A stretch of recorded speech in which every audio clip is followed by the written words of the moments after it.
Hi folks, today we're going to look at what to bring on a Cub Scout overnight campout. The gear here we're going to talk about is referenced in the Cub Scout handbook, the Scouts BSA handbook, and a little bit of personal experience and preference. I've organized things into different kits like the 6 essentials and sleeping, and we'll look at each of them in turn. These are the Cub Scout 6 essentials. We have a flashlight, some spare batteries, because it gets dark every night, a whistle. Whistles are better than screaming for help. Just 3 blasts on a whistle is the universal sign for help. We have some food for when we're out and about, a snack. But we always remember never bring our food into our tent. Tends to attract critters that we don't want in our tent. Little first aid kit. The easiest thing to do is make your own. As a Cub Scout, all you really need is some Band-Aids, hand wipes, and maybe your favorite anti-itch cream for when the bugs are kind of bitey. Moving on, we have a water bottle filled. You never know when you're going to be thirsty, so start out with it filled. We have sun protection, we have some sunscreen, and our hat. And then we have the unofficial 7th essential. We have bug spray. Being in the South in Georgia, when it gets buggy, it gets buggy. And finally, a simple bag to carry it all in. This is just a drawstring bag, works great. I might also suggest including a poncho, but we'll talk about that in rain gear. Throw that all in your bag, and you are ready to go regardless of what we're doing on a scouting outing. Rain gear. We're going to start out with a poncho. I would suggest a good poncho for $10 or so from Totes or the Scout Shop, much better than the plastic ones. And I like ponchos over raincoats and that kind of things for Scouts because they're easy to get on. You can put them over your day pack. And as Cub Scouts, we try not to play in the rain too much intentionally.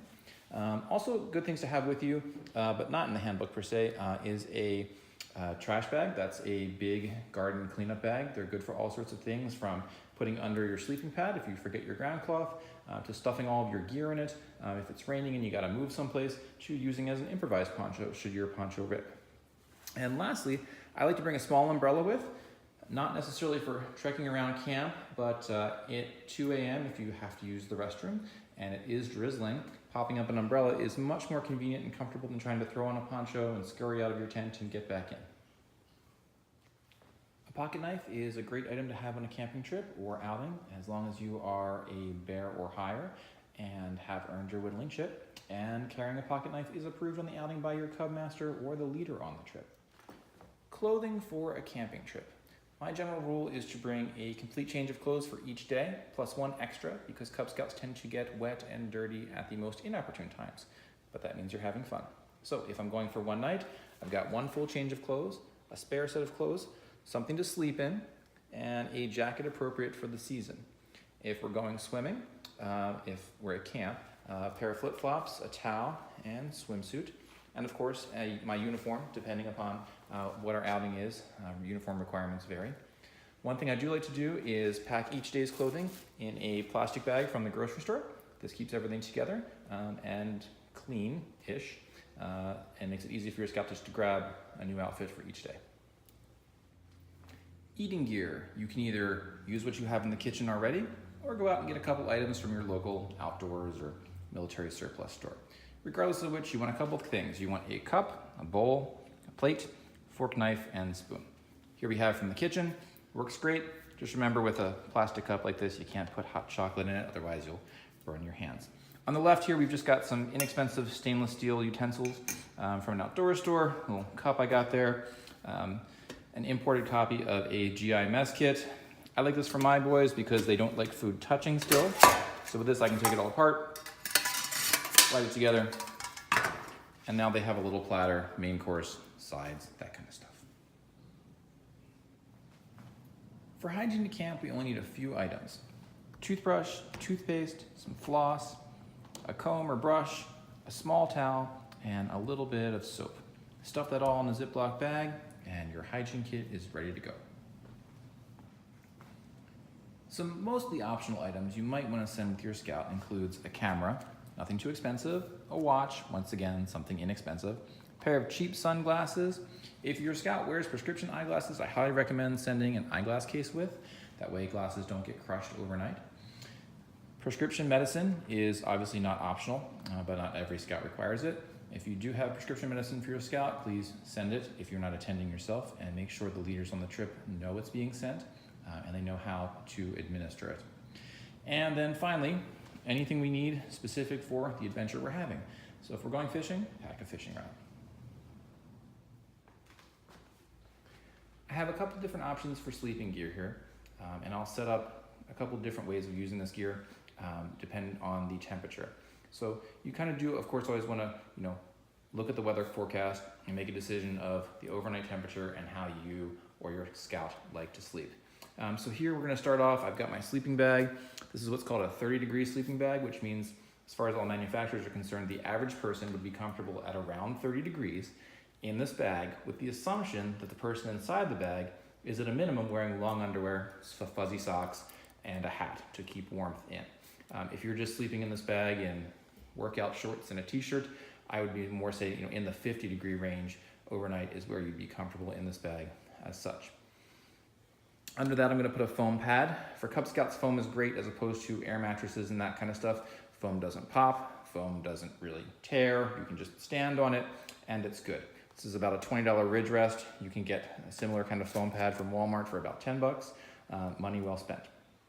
Back there I have some blankets and sheets, which I use sort of differently, more for a warmer weather option. Under my sleeping pad, we're going to put some sort of ground cloth. Just have some tarp material there from Home Depot, nothing expensive. You can also use a shower curtain, works great, very cheap. And finally, I have a full-size pillow. It goes a long way for your comfort to have a good pillow with you. We're not backpacking usually as Cub Scouts, so take advantage of being able to bring some comforts with you. And now we'll set this all up in a couple different ways. Here I have my sleeping bag set up as I would if I was sleeping in a tent, and we'll take it from the bottom layer and go up. When you set up a tent, you do put some material underneath the tent to prevent water from penetrating the floor of the tent. But we're still going to start with our ground tarp on the base layer. This provides me a little extra insurance against moisture coming up. It also provides me with a barrier of losing heat down into the ground. Next up, I've got my foam sleeping pad, a little comfort, and another layer of insulation to prevent heat loss down. And then I have my sleeping bag and pillow. A good night's rest should be just a few minutes away with this setup. In the morning, unzip your sleeping bag, leave it a little bit open. That'll allow any moisture that is accumulated from perspiration, etc., inside the bag to evaporate during the day. If the overnight temperature is going to be consistently above 70 degrees with some humidity, I like to personally skip the sleeping bag and just go with an old sheet wrapped around my sleeping pad, my pillow, and a light blanket in case I do get chilly for some reason. This allows me to regulate my body temperature much better than even laying on top of my sleeping bag, because I don't have that insulation around me.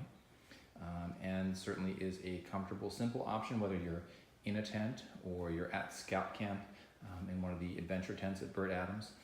Just wrap your sheet around your mattress, throw down your pillow, grab a little blanket, call it a night. If you're concerned about possibly being cold, still pack your sleeping bag. A sheet doesn't take up much room. And then if you find yourself being a little bit too cold, just pull your sleeping bag over you open or climb inside. An optional piece of your sleeping gear would be a space blanket. Now for me, it's not optional. This is what I use as a ground sheet because then I've always got it with me. Now a space blanket is basically a tarp on one side and on the other side a shiny mylar type material. They usually cost about $15. A couple different companies make them. This is made by a company called Grabber. And I'm going to show you a couple different ways to use this to keep warm in unexpected circumstances. Here I have my normal sleeping setup that we talked about earlier, but instead of the ground sheet, I have the space blanket with the shiny side in. Here we're just using it as a regular ground sheet. It's not really reflecting heat toward us, away from us, or anything else. So this would be my standard setup.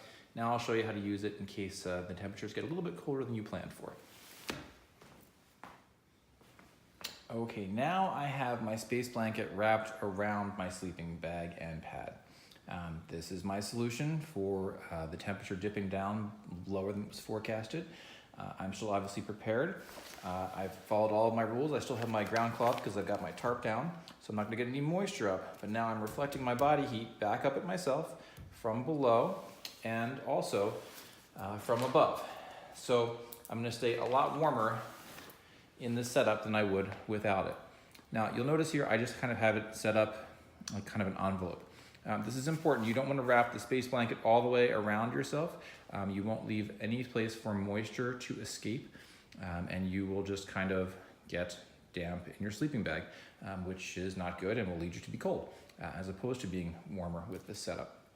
So always leave yourself sort of a vented side so that any moisture, etc., can kind of escape and the whole setup breathes. But it's a good solution. To me, it's a great $15 insurance policy.